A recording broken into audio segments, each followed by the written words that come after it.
kerjasama luar negeri, khususnya kerjasama antara Korea Selatan dengan Republik Indonesia dalam rangka pengelolaan hutan agar lestari, khususnya di hutan konservasi. Kita akan mencoba mendapatkan contoh dari UPT karena kita ada di dalam rangka kegiatan Hari Konservasi Alam Nasional. Sehingga beberapa narasumber ini kita hadirkan adalah dari rekan-rekan dari UPT yang pernah ada sebagai tempat untuk kerjasama antara Korea dengan Indonesia. Dari Balai Konservasi Sumber Daya Alam Nusa Tenggara Barat, Kepala Balai Mas Budi, silakan maju. Tepuk tangan yang keras boleh, monggo. Mas Fisro, kayaknya nih rekan-rekan harus diajak maju Mas Fisro. Ini depan kosong. Sini Mas Budi, monggo. Kalau nggak perlu ditarik aja, semuanya ditarik. Bang Tuahman Raya, maju ke depan sini. Ayo silakan duduk di depan. Kemudian dari Balai Konservasi Sumber Daya Alam di Jakarta, Pak Agus, Pak Egi, silakan Pak Egi. Tepuk tangan yang lebih kencang lagi untuk Pak Egi. Kemudian narasumber, kalau kita di Kementerian Lingkungan Hidup dan Kehutanan atau KLHK, kalau bicara kerjasama khususnya yang luar negeri, tentunya akan selalu berurusan dengan Biro Kerjasama Luar Negeri atau Biro KLN. Ada Mbak Ima Rayaning Tias, silakan Mbak Ima, maju ke depan sini Mbak Ima.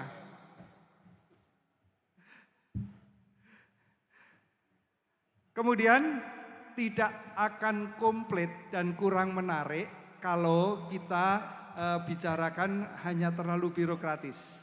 Tetapi harus bicarakan juga dengan jenis kegiatan yang berada di tapak.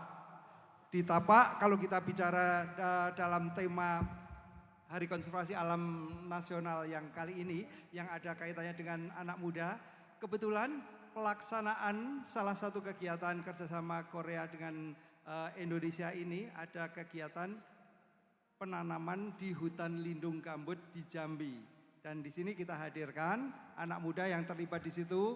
Mbak Lila, silakan Mbak Lila maju ke depan. Tepuk tangan untuk Mbak Lila. Oke, monggo duduk sebelah sini Mbak Lila. Wow, ini Mbak Siva dagangan atau dibagi-bagi nih? Oh, dibagi-bagi. Jadi Bapak Ibu rekan-rekan, ini bukan sponsoran, tetapi kebetulan kemarin Mbak Siva berbelanja mendapatkan ini untuk dibagi kepada rekan-rekan di sini. Syaratnya sederhana, tidak usah harus banyak mikir, cuma kita mencoba mendengarkan, sedikit menyimak. Nanti pertanyaan untuk kuis adalah dari Bapak Ibu dan rekan-rekan yang ada di depan sini. Siap? Siap belum? Oh siap, oke. Terima kasih. Kita mulai pertanyaannya dari Mbak Ima dulu, nanti kita bergulir mengalir saja. Kita mempunyai untuk ngobrol-ngobrol sekitar 40 menit. Nah nanti di sela-sela talkshow kemudian tanya jawab total sekitar 55 menit. Mbak Ima, ceritakan dengan singkat, kira-kira kok di dalam salah satu booth Hari Konservasi Alam ini, HKN Hari Konservasi Alam Nasional kali ini ada booth-nya KIFC, Korea Indonesia Forest Cooperation Center. KIFC itu sebenarnya apa Mbak Ima dan kenapa KLHK di Republik Indonesia harus menerima kerjasama dengan negara asing, negara luar? Kira-kira keuntungan terutama dari pihak kita Republik Indonesia itu apa dan keuntungan dari pihak mereka kok mau bekerja sama itu untuk apa? Silakan Mbak Ima, monggo Mbak Ima. Terima kasih Pak Kus.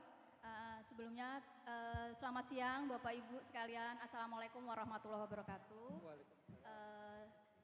Yang terhormat juga Pak Budi, Pak Egi, Mbak Lila, selaku narasumber hari ini, serta Bapak Ibu sekalian. Perkenalkan saya Ima dari Biro Kerjasama Luar Negeri KLHK.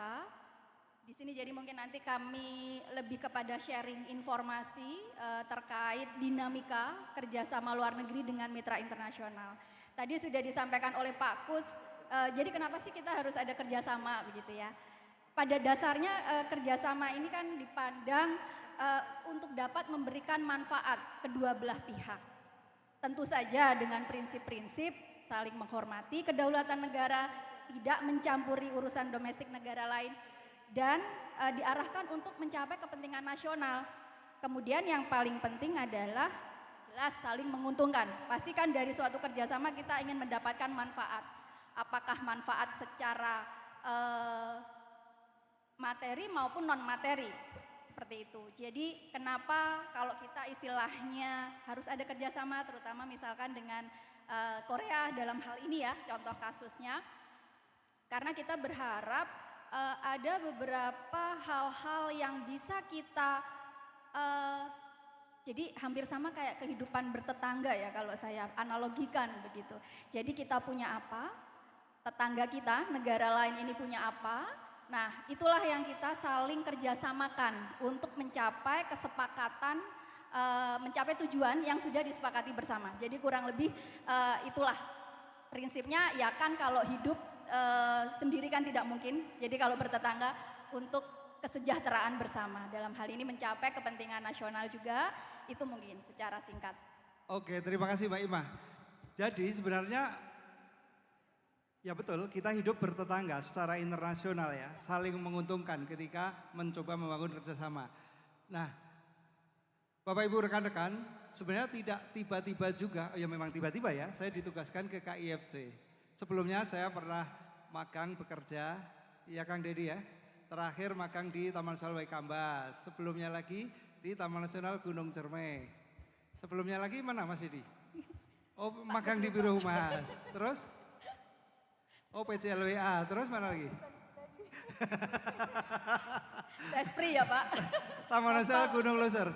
Oke, nah yang menjadi menarik, saya tahu KIFC itu bukan ketika saya bekerja di UPT-UPT tersebut, di Taman Nasional atau Biro Humas tersebut. Tapi saya mengenal karena pernah bekerja di Direktorat PJLKK-HL pada waktu itu. Yang kebetulan baru memulai untuk pembuatan proposal peluang kerjasama antara Korea dengan Indonesia. Waktu itu yang dibicarakan adalah di wilayah BKSDA Nusa Tenggara Barat tempatnya Mas Budi. Pada waktu itu Mas Budi sebagai Kasubag TU. Kalau barangkali kalau saya tidak di PJL KKHL, saya tidak tahu KIFC. Nah ini Mbak Ima, sebenarnya berarti kan untuk peluang kerjasama luar negeri yang bisa mendukung kegiatan rekan-rekan di UPT ini bukan hanya KIFC. Secara umum bisa diceritakan apa saja dan mungkin clue awal saja untuk mengaksesnya. Tapi jangan detail-detail, karena kalau detail-detail nanti Mbak Ima tidak didatengin ke kantornya. Baik, terima kasih Pak Kus. Jadi kalau potensi ataupun peluang kerjasama itu cukup banyak. Kalau boleh saya bagi 3. Yang pertama itu kerjasama dalam kerangka bilateral. Bilateral Sebentar Mbak Ima. Itu didengerin ya, siapa tahu ini nanti menjadi jawaban kuis ya. Jadi bilateral itu kerjasama antara 2 negara. Negara A dan negara B, misalkan Indonesia dengan Korea, itu kan berjalan. Contohnya KIFC ini. Contoh KIFC. Jadi 2 negara itu bilateral. Kalau misalkan lebih banyak negara tapi masih dalam satu region atau kawasan seperti ASEAN begitu, nah itu kerjasama yang kedua yaitu dalam kerangka regional seperti ASEAN atau Uni Eropa, itu regional. Yang kita bicara lebih besar lagi itu adalah kerangka kerjasama multilateral, banyak negara. Seperti dengan PBB, itu kan banyak negara, anggotanya banyak. Dari situ kita ada beberapa contoh selain dengan Korea saat ini ya, selain KIFC yang ongoing juga mungkin dari proyek Pitland di Jambi, sebelumnya juga ada dari TWA Tunak di NTB, kemudian yang saat ini ada juga masih berjalan itu terkait kebakaran. Nah, selain itu ada juga dengan Norway, dengan Inggris, Amerika, banyak ya, itu dengan negara-negara mitra. Kurang lebih ada sekitar 30 saat ini. Dan peluangnya cukup terbuka lebar. Kemudian yang regional ASEAN itu ada ASEAN dengan US, ada ASEAN dengan EU, Uni Eropa, ada ASEAN dengan Jepang. Nah, kemudian yang menarik juga yang agak cukup besar peluangnya ini adalah yang multilateral tadi, yang banyak negara. Banyak negara ini kalau kita bisa sebutkan, biasanya orang menyebutnya GEF, Global Environment Facility. Jadi fasilitas lingkungan global itu adalah pendanaan terbesar multi donor trust fund. Jadi dia mengklaim dia cukup besar, dan yang menariknya adalah Indonesia ini termasuk yang tertinggi sebagai penerima proyek GEF ini. Kalau yang di JEF 7 kemarin, STAR ini adalah sistem untuk alokasi sumber daya resource ini ya secara transparan, itu kita nomor 3 setelah Cina dan India. Angkanya ini saya harus nyontek ya, jadi total itu kita terima 78 juta US dollar. Dan yang menarik, yang cukup besar adalah komponen biodiversity, keanekaragaman hayati. Jadi saya rasa teman-teman KSDAE ini ya yang hari ini berkumpul di sini nih bisa memanfaatkan itu dengan sepenuhnya. Kemudian ada juga land degradation atau degradasi lahan dan perubahan iklim. Nah, untuk yang terbaru JEF STAR 8 itu Indonesia nomor 1 dengan alokasi sekitar 100 juta US dollar, 82 juta US dollar sendiri itu untuk keanekaragaman hayati, sisanya degradasi lahan sekitar 1,4 dan 20 juta US dollar untuk perubahan iklim. Kemudian di luar JEF itu kita masih bisa juga mengakses pendanaan itu Green Climate Fund, jadi pendanaan iklim hijau. Saat ini kita ada sekitar 162 proyek, sekitar 7,1 miliar. Dia areanya itu kerjasamanya dari terkait mitigasi dan adaptasi ya, itu. Selain GCF ada lagi yang baru saja disepakati, di launching setelah COP15 CBD. Itu ada Global Biodiversity Framework Fund, jadi pendanaan kerangka kerja keanekaragaman hayati. Ini kita saat ini sudah terbuka itu sekitar 211 juta, tren 1, ada 2 round, dan Indonesia mendapatkan alokasi sekitar dari KLHK itu kita PJLKK ya sudah berhasil itu sekitar 6,7 US dollar, itu di luar agensi fee ya. Dan sisa alokasi Indonesia lainnya itu nanti akan diikutkan di trace berikutnya. Trace berikutnya ini kapan? Nanti kalau ada uang masuk lagi. Saat ini kalau yang dari trace 1 ini kita baru dapat komitmen pendanaan dari Kanada, Inggris, Jepang, Perancis, Luxembourg. Jadi nanti kalau ada lagi uang masuk, itu kita bisa nambah lagi kuota untuk kita bisa akses. Itu. Jadi dari contoh 3 itu cukup besar peluangnya. Untuk itu makanya kami mendorong rekan-rekan dalam hal ini terutama KLHK, dan khususnya yang mungkin saat ini banyak berkumpul ada rekan-rekan dari KSDAE karena memang isunya biodiversity ini sangat seksi. Isu LHK ini sangat menjadi, nggak tahu ya kalau boleh dibilang primadona atau apa ya. Jadi kita banyak sekali, dan saya yakin banyak sekali permasalahan yang dihadapi Bapak Ibu sekalian di UPT maupun di pusat yang mungkin ada keterbatasan tidak dapat disupport oleh dana DIPA APBN, sehingga harapannya itu yang ada gap yang kita tidak bisa danai dari APBN itu bisa disupport dari mitra-mitra kita secara internasional, baik itu dari negara maupun dari organisasi internasional, NGO internasional dan lainnya. Mungkin sementara itu Pak Kus, terima kasih. Oke, terima kasih Mbak Ima. Nah ini menarik sekali. Semoga rekan-rekan terutama yang dari UPT ini menjadi penasaran. Dan memang tidak bisa hanya dibicarakan lewat talkshow ini. Secara real untuk istilahnya mengisi gap dari DIPA itu pernah coba dilakukan waktu saya diminta magang di Waikambas ya. Ini ada Beli Tony. Beli Tony buka maskernya Beli. Blitoni ini adalah masyarakat lokal sekitar Taman Nasional Waikambas yang kebetulan menjadi lokasi untuk pelaksanaan program Small Grant Program dari ACB, Asian Center for Biodiversity. Nah, ini tidak akan kita coba share di sini juga sekarang, tetapi apa yang manfaat kalau rekan-rekan menjadi penasaran, silahkan nanti berkunjung ke booth dari Balai Taman Nasional Waikambas, karena Balai Taman Nasional Waikambas juga membuka booth dan bukan hanya dikelola oleh UPT saja, tetapi bareng menghadirkan perwakilan dari 3 kelompok masyarakat ya, 3 desa ya, dan sudah berproses menjadi koperasi untuk mengajukan izin jasa wisata juga. Nah, kira-kira seperti itu rekan-rekan. Nah, di sini kita mulai dari yang paling muda dulu, Mbak Lila. Mbak Lila, pada awalnya ketika Mbak Lila ini ikut tergabung di dalam program KIFC, ini awalnya seperti apa? Nanti tolong diceritakan ya. Tetapi katanya sebelum Mbak Lila mau menceritakan awalnya programnya seperti apa, Mbak Lila ini membawa hadiah apa oleh video ya? Iya betul Bapak. Oke. Kami kebetulan ada sebuah video yang mungkin bisa menjelaskan apa sih kegiatan yang dilakukan KIFC di Provinsi Jambi. Mungkin Oke. ya, mungkin bisa minta tolong diputar. Nah,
Oke, Mbak Lila, kira-kira bisa diceritakan kenapa proyek ini dilaksanakan dan awalnya Mbak Lila bisa ikut tergabung di dalam kegiatan ini?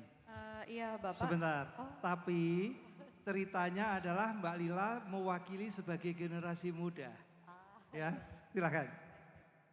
terima kasih Bapak. Mungkin saya di sini sedikit bercerita ya Pak ya. Eh, Mungkin yang misalnya bapak-bapak atau ibu-ibu dulu pernah mendengar berita atau membaca di koran-koran ataupun media online ya. Ada tagline bahwa Jambi membara, langit Jambi memerah kayak gitu. Nah pada tahun 2019 Jambi khususnya ya Provinsi Jambi itu mengalami kebakaran lahan gambut yang sangat luar biasa. dampaknya juga dirasakan bukan hanya beberapa golongan saja, tapi segala macam aspek kehidupan ikut terdampak dari situ. Nah, atas dasar itu KIFC kemudian berusaha untuk berkegiatan untuk memulihkan, merestorasi dari lahan gambut itu sendiri. Nah, kebetulan yang di Provinsi Jambi, kegiatan restorasi lahan gambut terletak di Hutan Lindung Gambut Londrang atau yang biasa kami sebut HLG Londrang. Nah, di situ mungkin sama seperti kegiatan pemulihan restorasi lahan gambut pada umumnya yang berfokus pada kegiatan 3R, rewetting, revegetasi, revitalisasi, dan satu lagi Bapak untuk pembangunan pusat informasi di mana kita bisa berkumpul, terus kita bisa mencari informasi mengenai pengelolaan ekosistem gambut, kayak gitu Bapak. Oke, ada 3R, ada tambahannya. Siapa tahu itu nanti menjadi kuis juga ya. Nah, ini menjadi penting. Kenapa 3R ini kok menjadi satu paket? Hutan gambut berarti kan sebenarnya memang sudah ada airnya. Kok ada istilah rewetting? Kenapa harus di rewetting? Harus diairin lagi. Iya kan? Iya betul Bapak. Nah, ketika harus diairin lagi berarti airnya tadi nggak ada. Kenapa airnya tadi nggak ada? Kok hutan lindungnya membara? Gambut kan ada airnya, kok membara? Apakah kebakarannya alami ataukah dibakar? Dibakar untuk apa? Siapa yang membakar? Nah, ini kan menjadi menarik. Nah, Ya, betul, ini Pak. info tersebut menjadi pencerahan juga buat kita kira-kira. Sebagai salah satu berarti kan sampai ada kegiatan yang tadi menanam, saya paham itu harus ditanam karena pernah kebakar. Tetapi harus ada revitalisasi masyarakat. Apa hubungannya ini Mbak Lila? Secara singkat bantu jelasin Mbak. Iya Bapak, jadi sebenarnya seperti kita ketahui sebenarnya sifat alami gambut itu kan untuk menyerap cadangan air. Jadi dia sebenarnya secara alami bisa memberikan cadangan air bagi ekosistem gitu kan. Hanya saja terkadang ketika sudah ada rekayasa dari manusia, misalnya itu dia harus dikeringkan atau kemudian parah-parahnya dia kemudian terbakar. Nah disitulah kita diperlukan untuk kegiatan pembahasan kembali atau rewetting. Jadi kita berusaha untuk memulihkan tingkat hidrologis gambut itu sendiri. Nah setelah itu ketika kita sistem hidrologis gambutnya itu sudah pulih, kita berusaha untuk memulihkan tutupan lahan yang dari hutan lindung gambut londrang itu sendiri. Dengan cara apa? Dengan cara rewetting, dengan cara penanaman. Kebetulan di KIFC di Jambi kita melakukan kegiatan revegetasi, penanaman kembali itu seluas 200 hektar Bapak Ibu ya. Di situ kami menanam beberapa jenis tanaman, tanaman kehutanan seperti julutung, meranti, gelam, pulai dan tanaman MPTS lainnya. Dan saat ini alhamdulillah kita sudah memasuki tahun perawatan kedua Bapak, dan memang pada tiap tahunnya kita melakukan monitoring. Jadi tidak hanya sekedar kita menanam, merawat, tetapi kita juga melakukan monitoring. Monitoring ini kita melibatkan mahasiswa-mahasiswa kehutanan Universitas Jambi. Jadi kita melakukan yang tiap bulannya secara periodik melakukan peta ukur permanen. Jadi kita ukur perubahan pertumbuhan, terus perkembangan diameter tanaman. Jadi di situ kita bisa tahu. Selain itu, kita juga melakukan survei geotagging. Satu-satu tanaman kita foto, kita cek bagaimana Setiap tanaman? Setiap tanaman, setiap Nah, batang tanaman. Kalau sampai geotagging berarti ketahuan dong dari jumlah yang ditanam, yang Iya, mati Bapak. berapa, yang berhasil berapa. Iya Bapak, jadi sampai sekarang, sampai tahun 2024 kemarin terakhir kami melakukan geotagging, alhamdulillah untuk survival rate-nya 96% Bapak. Luar biasa, alhamdulillahirabbil Iya, alamin. alhamdulillah. Itu memang luar biasa Ya. berkat dukungan dari segala pihak. Kami memang mengucapkan terima kasih kepada Dinas Kehutanan Provinsi Jambi, kepada KLHK khususnya PKEG yang memang bekerja sama dengan kami. Oke, nah ini yang menjadi menarik tadi. Untuk monitoring melibatkan generasi muda khususnya mahasiswa dari Universitas Jambi. Nah kalau yang untuk melakukan penanaman pemeliharaan itu yang dilibatkan siapa? Jadi kalau untuk melakukan penanaman dan pemeliharaan kita melibatkan warga sekitar, khususnya memang pemuda-pemuda yang berada di desa-desa di sekitar HLG Londrang itu sendiri Bapak. Jadi kita memang mereka kan kita harapkan karena mereka memang tinggal di situ, mereka terdampak di situ, otomatis mereka punya keinginan kuat untuk lebih menjaga hutan gitu kan Pak. Oke, terima kasih. Ini salah satu benang merahnya, masyarakat sekitar dilibatkan, terutama generasi muda dilibatkan. Terima kasih Mbak Lila. Sama. Kita langsung coba sambungkan dulu. Ini mau Mas Budi dulu atau Mas Egi dulu? Oh bebas. Oke, bebas. Mbak Siva, mana dulu? Oke, Pak Budi dulu. Pak Budi dulu dari BKSDA NTB. Nah ini nanti kita juga lihat benang merahnya. Pak Budi bisa diceritakan kegiatan kerjasama antara Korea Selatan dengan Republik Indonesia di wilayah kerja BKSDA NTB itu ngapain dan kira-kira pelibatan masyarakatnya itu seperti apa?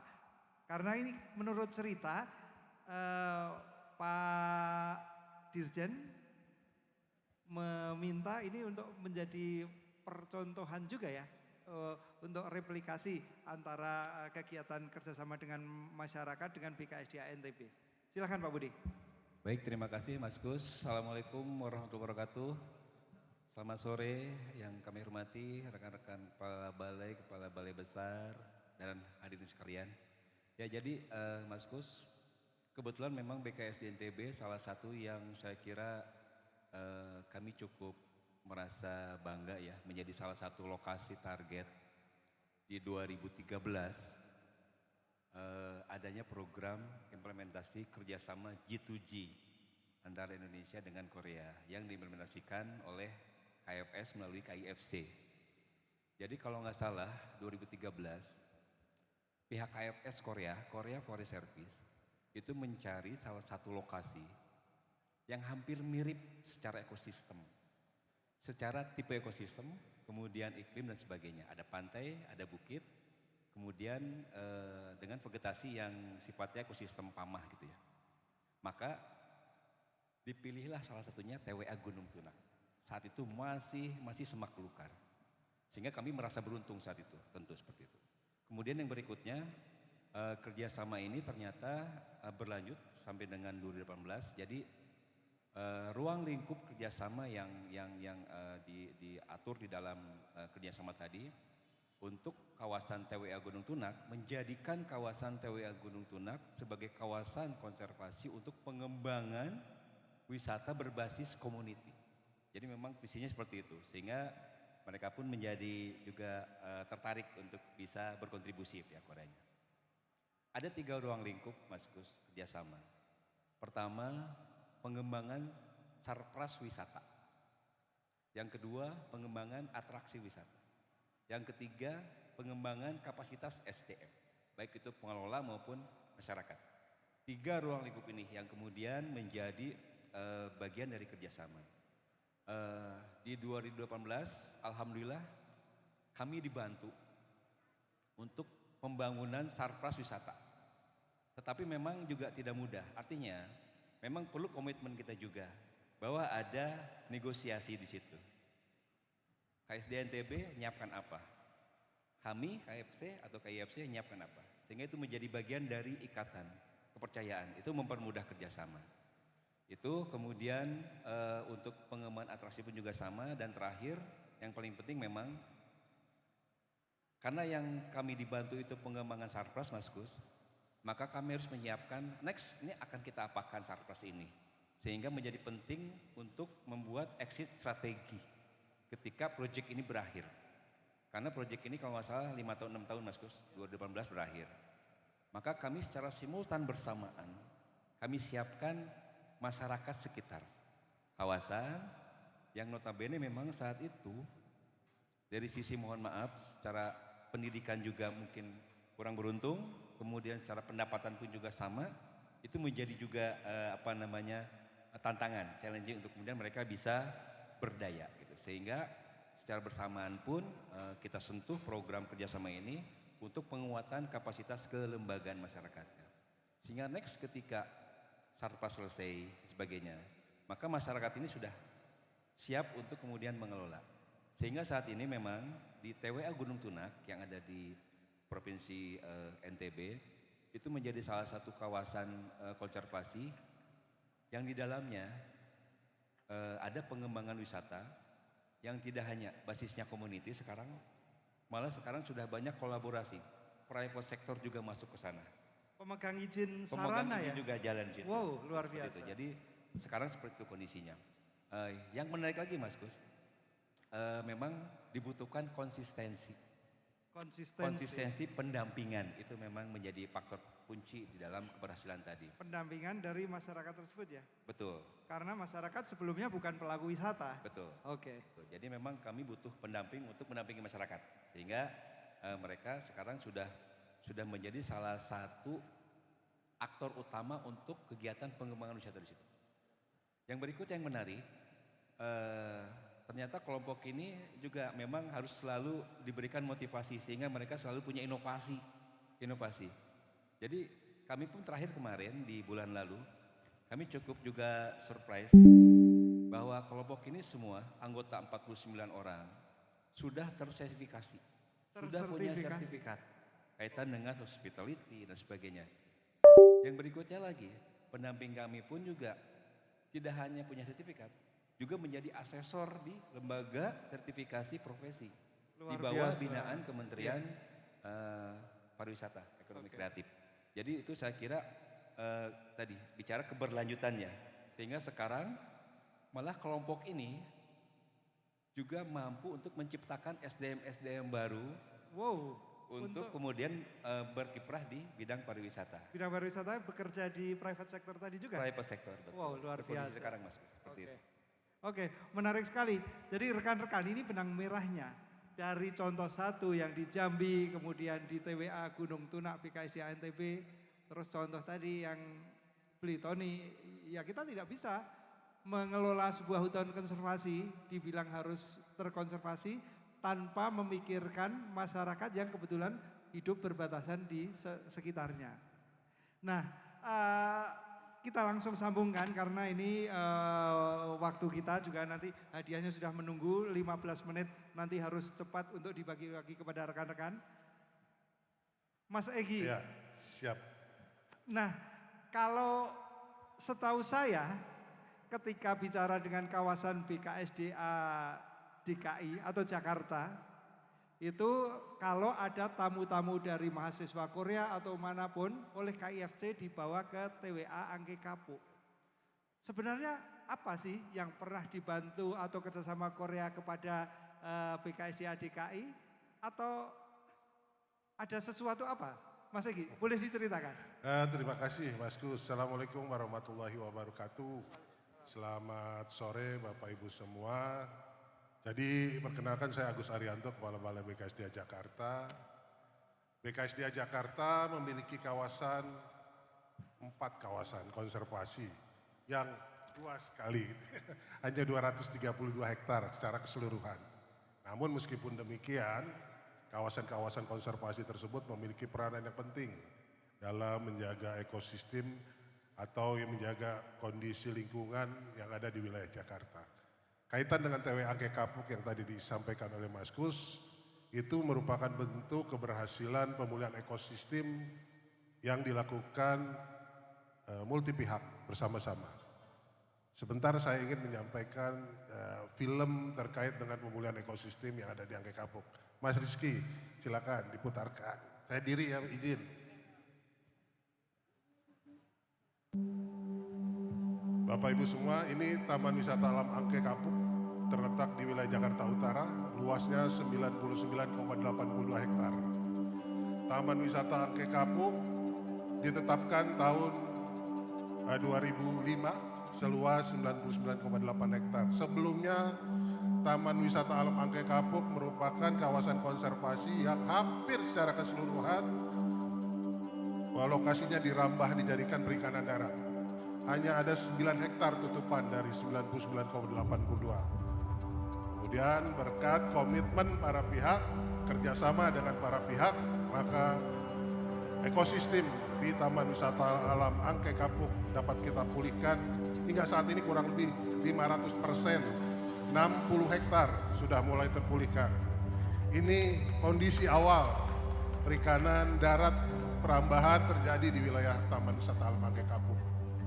Kemudian dengan peran serta yang tadi saya sampaikan, swasta, kemudian juga pendidikan, ya, pemerintah daerah, semua pihak ikut serta untuk memulihkan. Dan alhamdulillah, nah ini mulai pemulihan dilakukan. Ini lokasinya 99,9 hektar di awal. Semua pihak turut serta peduli dalam rangka memulihkan Taman Wisata Alam Angke Kapuk.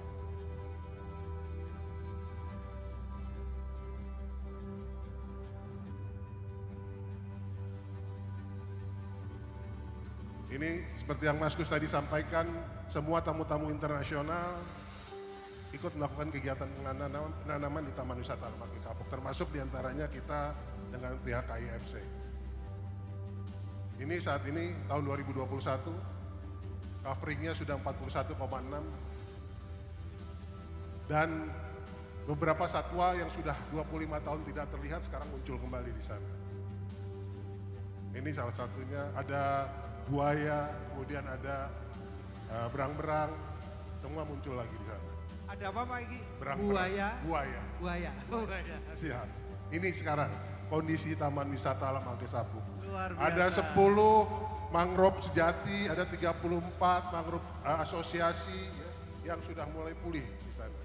Dan kita terus-menerus melakukan pemulihan dalam rangka menjaga kelestarian lingkungan dan lingkungan kita di wilayah Jakarta. Karena memang Jakarta nggak ada lagi, tutupannya hanya 5,7% wilayah Jakarta. Jadi kalau nggak kita peduli, siapa lagi gitu ya. Dan ini juga merupakan salah satu contoh yang akan kami lakukan juga. Ini ongoing sebetulnya, kami dengan pihak KIFC melakukan kerjasama dalam rangka pemulihan ekosistem bukan di sini, tapi di Suaka Marga Satwa Angke Kapuk. Di Suaka Marga Satwa Pulau Rambut, mohon maaf. Dan ini sedang berproses, dan kami harap itu semua nanti bisa seperti yang ada di TW Angke Kapuk. Semua bisa terpulihkan kembali. Mudah-mudahan aja, mohon doanya, semua itu bisa terrealisasi. Karena kita juga nggak bisa bekerja sendiri gitu ya. Yes. Kita punya sumber daya alam yang terbatas, oleh karenanya dengan kerjasama memperkuat pengelolaan yang kita lakukan. Dan mudah-mudahan Dari diterima pihak KFS. usulannya gitu loh. Kita berdoa semoga KFS, karena dari KSDAE setahu saya ada 4 proposal ya Mbak Ima ya. Ya. Dari TWA Suaka Marga Satwa Pulau Rambut, Ya. kemudian TN Kepulauan Seribu, Ya. kemudian TWA Batu Putih, dan kalau nggak salah ada satu Taman Nasional. Taman Nasional mana ya? Taman Nasional mana beli? Ya, jadi proses-proses tersebut Mas Kus tidak hanya dalam rangka peningkatan kualitas dari habitat dan memperkaya keanekaragaman hayati yang ada, tapi juga turut mendongkrak ekonomi masyarakat. Ekonomi masyarakat, benang merahnya itu sama juga yang ya? akan kita lakukan di Suaka Marga Satwa Pulau Rambut. Bagaimana keterlibatan masyarakat di Pulau Untung Jawa nantinya dapat ikut serta melakukan kegiatan-kegiatan di SM Pulau Rambut.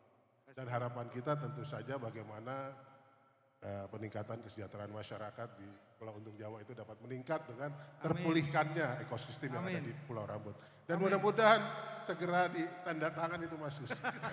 Terima kasih Mas Gus. Assalamualaikum warahmatullahi wabarakatuh. Terima kasih Pak Segi. Karena ini semua yang proses nanti tetap di timnya Mbak Ima dari Biro KLN ya, Mbak Ima berproses. Kita semua berdoa.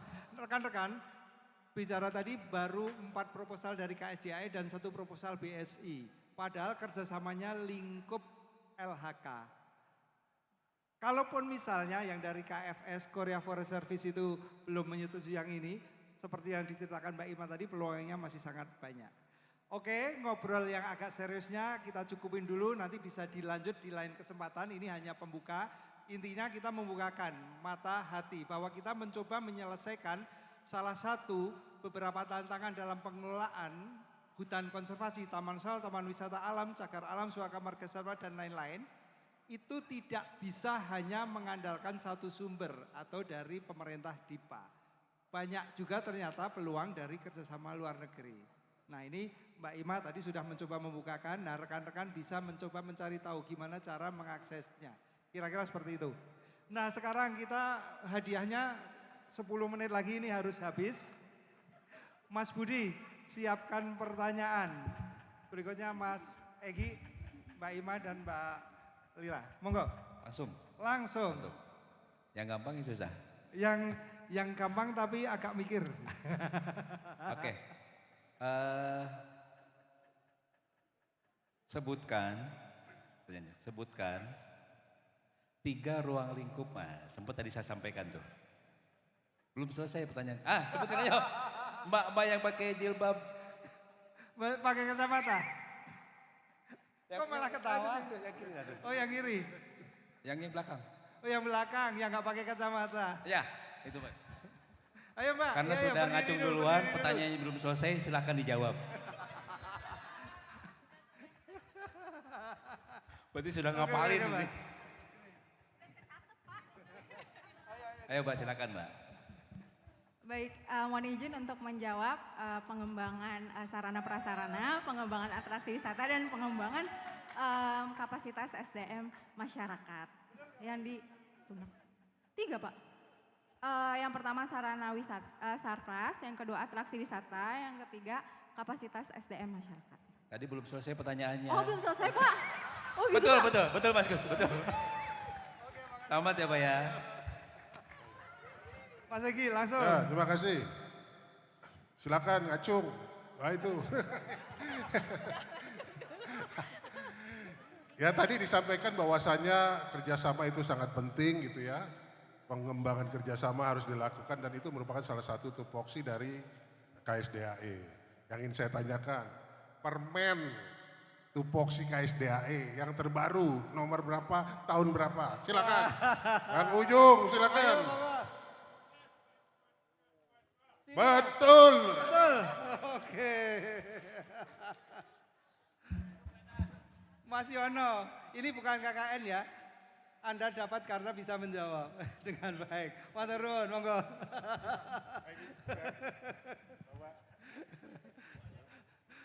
Monggo lanjut Mbak Ima.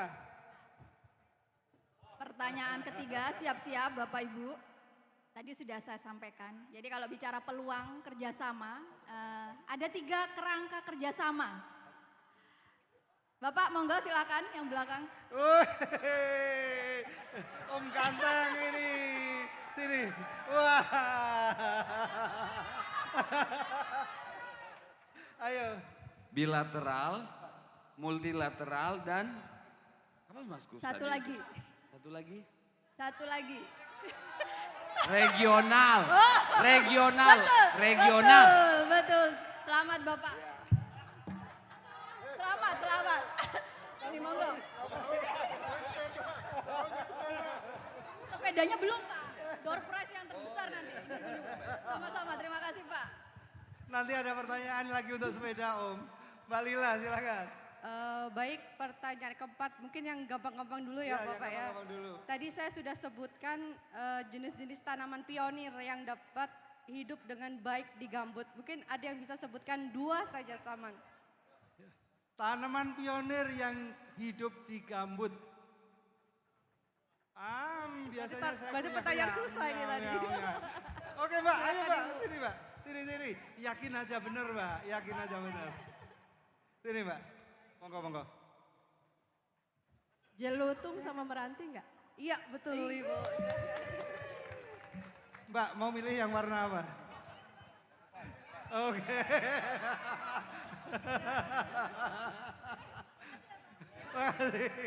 Oke, Mas Budi lagi.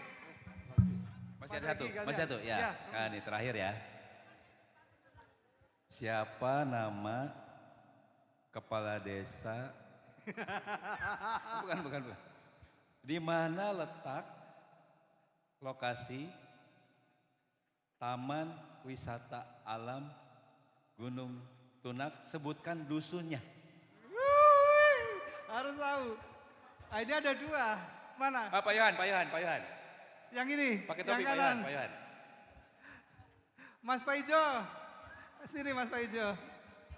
Iya. Pasti Mas udah Paijo. pernah ke sana ini. Nama dusun. Wah ini agak susah ini. Dusun ya? Kalau desanya saya tahu dusun Desa Merta. Dusunnya dusun Rakar-Rakar apa deh? Mirip-mirip, takar akar. Kasih. Saya lupa ingat soalnya Pak. Udah pernah ke sana Sudah soalnya ya? lama. Saya bareng Bu Jule, Dedenya ya? bareng Mas Kuswandono. Oke, matur nuwun. Ya. Oke. Pagi. Siap. Sekarang berapa luas Taman Wisata Alam Angke Kapuk? Nah ini sih ya. Mau yang mana yang mau ditunjuk? Yang pakai kopiah. Yang pakai kopiah, yang pakai kopiah. Maju dulu, maju dulu. Jangan staf saya itu. Kacamata, kata ibu, sini bu. Siapa? Iya betul, Mbak Ibu. Betul, maju sini Mbak.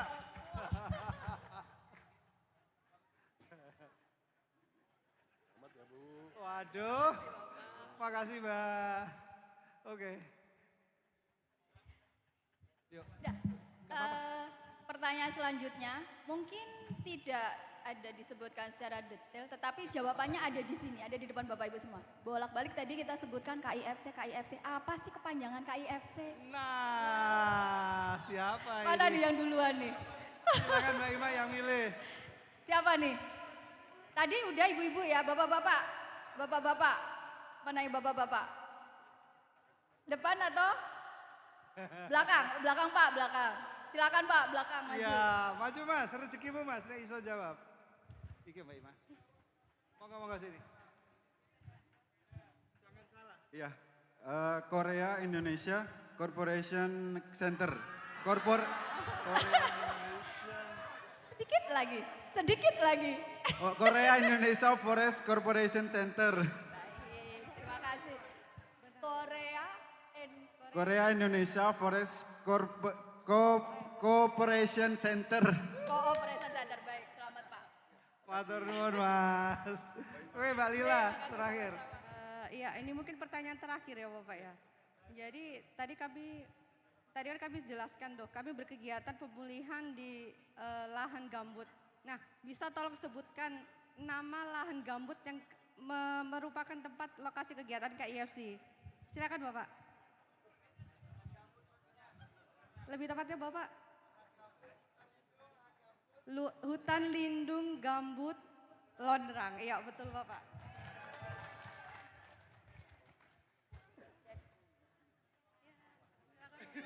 Bener ya Mbak ya? Iya betul Bapak. Matur nuwun.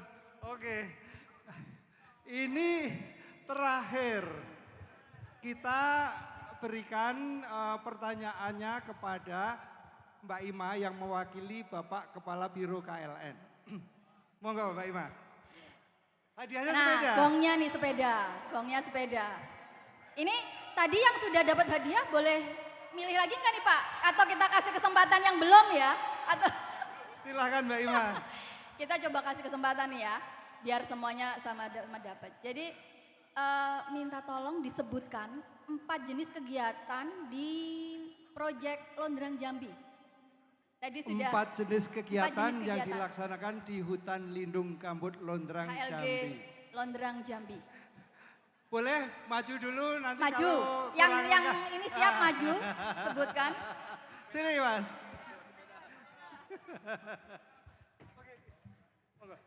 Empat ya. Jurinya Mbak Lila. Reweting, revegetation, Ulangi lagi yang jelas. reweting, Reweting, revegetation, revegetation, restoration, revitalization. oh, belum. Kurang pas. Reweting, Reweting, reweting, revegetation, revegetation, restorasi, restoration, restoration.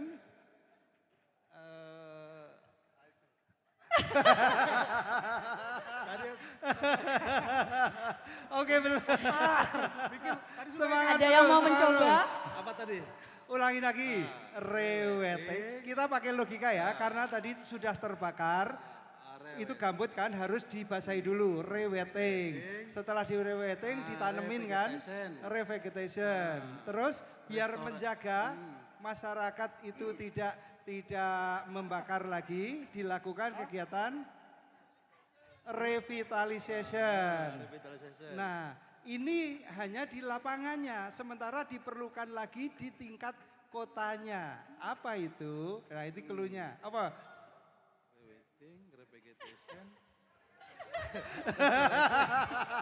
Pak, minta diganti nih. Ganti. Mau diganti ya? Penggantinya Boleh? maju dulu, penggantinya maju dulu. Ayo. Penggantinya siap maju. Monggo Siap. silakan. Ayo. Monggo silakan Bapak. Maju sini Mas. Lari. Wah. Pertanyaannya ini Jambi tadi juga. PR-nya tadi Iya. ya. Berikan Pertanyaannya masih Jambi. sama ya? Oke. Pertanyaannya sama, melengkapi. Melengkapi. Nanti pembagiannya tergantung yang paling banyak mana. Ya. Iya. Jadi siapa dapat roda, siapa dapat sadel gitu ya. Jadi ada 3 kegiatan utama tadi. Empat kegiatan utama. Ya, ada reweting, revegetasi dan revitalisasi. Di kota itu kita bikin mini education center di sana. Ulangi lagi coba, reweting,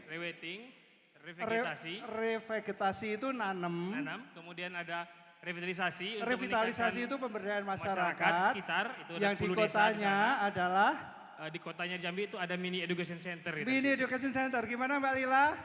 Alhamdulillahirabbil alamin. Selamat Bapak. Maaf Pak siapa? Gimana Bro? Jadi diserahkan? Ikhlas Pak ya. Ikhlas ya Pak. Bantu diserahin Bapak-bapak. Monggo, Bapak. Iya. Ayo. Kita berfoto langsung.